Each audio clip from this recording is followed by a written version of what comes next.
Un musulman pratique paisiblement sa foi, respecte la loi et partage l'espace républicain avec tous les autres citoyens.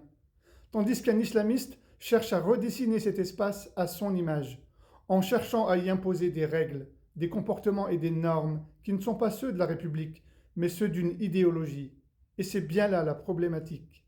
Chers musulmans, l'islamisme n'accepte pas l'idée d'une société commune et cherche à imposer sa société, sa communauté, ses codes et ses autorités. Puisses-tu comprendre cela? C'est la logique de la Oumma politique, une communauté fermée, repliée sur elle-même, qui s'organise en marge de la nation et parfois même contre elle et contre ses intérêts et ses valeurs. L'islamisme est un projet politique incompatible avec la laïcité, incompatible avec l'égalité homme-femme, incompatible avec l'idée même de la citoyenneté française.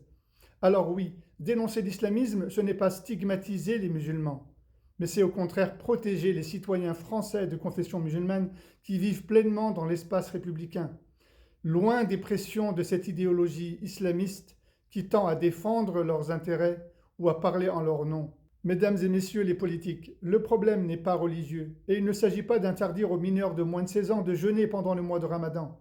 La problématique est d'ordre civique, car elle engage notre capacité à vivre ensemble, à faire société ensemble, dans un seul et même espace républicain.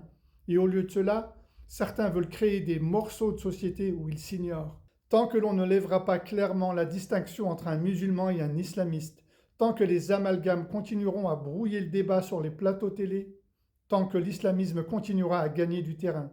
Et c'est nous, les musulmans, qui serons plongés dans la confusion et qui en souffrirons.